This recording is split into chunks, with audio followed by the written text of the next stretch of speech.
Hello दोस्तों, technical analysis की series में आपका स्वागत है। आज की इस वीडियो में हम बात करेंगे पिवट पॉइंट इंडिकेटर के बारे में। ये इंडिकेटर हमें ऑटोमेटिक सपोर्ट एंड रेजिस्टेंस के लेवल्स प्लॉट कर दे देता है। रेजिस्टेंस का मतलब होता है जैसे अगर मार्केट में प्राइस अप ट्रेंड में है और एक लेवल से प्राइस नीचे गिरना शुरू होता है, जिस लेवल से प्राइस नीचे गिरना शुरू हुआ है ये लेवल हमारे लिए एक रेजिस्टेंस का लेवल है। इसी तरीके से अगर प्राइस नीचे गिर रहा है और एक लेवल से प्राइस ऊपर जाना शुरू होता है, तो जिस लेवल से प्राइस ऊपर जाना शुरू हुआ है ये लेवल हमारे लिए एक सपोर्ट का लेवल है। पिवट पॉइंट इंडिकेटर आपको चार्ट पर कुछ इस तरीके से देखने को मिलेगा।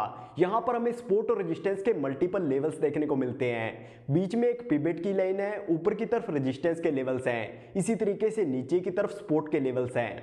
अब यहां पर प्राइस हमारे सपोर्ट रेजिस्टेंस के जोन के अंदर मूव कर रहा है। इसके बाद हमें ऊपर की तरफ ब्रेकआउट देखने को मिलता है, तो यहां पर अगला रेजिस्टेंस हमारा टारगेट होगा। इसके बाद प्राइस R1 से रेजिस्टेंस लेकर नीचे गिरता है। लेकिन आपको यहां पर एक चीज का ध्यान रखना है, यहां पर नाम से कोई फर्क नहीं पड़ता, यानी आपको जो लाइंस के सामने R1, R2, S1, S2 देखने को मिल रहे हैं इससे कोई फर्क नहीं पड़ता। अगर प्राइस हमारे रेजिस्टेंस को ब्रेक करता है तो यही रेजिस्टेंस की लाइन अब हमारे लिए सपोर्ट का काम करेगी।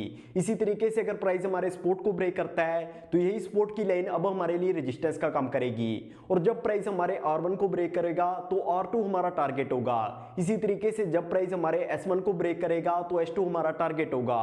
और ये लेवल्स हर दिन चेंज होते रहते हैं। तो इस इंडिकेटर को पूरी डिटेल में समझने के लिए सीधा चार्ट पर चलते हैं। अब अगर हम चार्ट पर देखें तो यहां पर प्राइस R1 से बार बार रेजिस्टेंस ले रहा है। इसके बाद प्राइस नीचे जाकर पिवट की लाइन को ब्रेक करता है, तो ये हमारे लिए एक एंट्री पॉइंट है और पिवट और सपोर्ट के बीच का जोन हमारा टारगेट होगा। इसके बाद मार्केट हमारे टारगेट तक पहुंचने के बाद लंबे टाइम तक इसी जोन के अंदर मूव करती है। इसके बाद प्राइस ऊपर की तरफ ब्रेकआउट देता है, तो ये हमारे लिए एक एंट्री पॉइंट है और पिवट और R1 के बीच का जोन हमारा टारगेट होगा। अब अगर हम यहां पर देखें तो प्राइस पिवट और S1 के जोन के अंदर मूव कर रहा है। इसके बाद हमें ऊपर की तरफ ब्रेकआउट देखने को मिलता है, तो यहां से हम एंट्री लेंगे और R1 हमारा टारगेट होगा। अब जो लोग फॉरेक्स मार्केट में ट्रेड करते हैं वो भी इसे यूज कर सकते हैं। यहां पर प्राइस ने हमारे S1 को ब्रेक किया है, तो यहां पर S2 हमारा टारगेट होगा। इसके बाद प्राइस ने हमारे S2 को भी ब्रेक किया है, तो हमारा अगला टारगेट S3 होगा। तो आई होप आपको पिवट पॉइंट इंडिकेटर के बारे में सब कुछ अच्छे से समझ आ गया होगा। तो फिर मिलेंगे टेक्निकल एनालिसिस की वीडियो नंबर 7 में।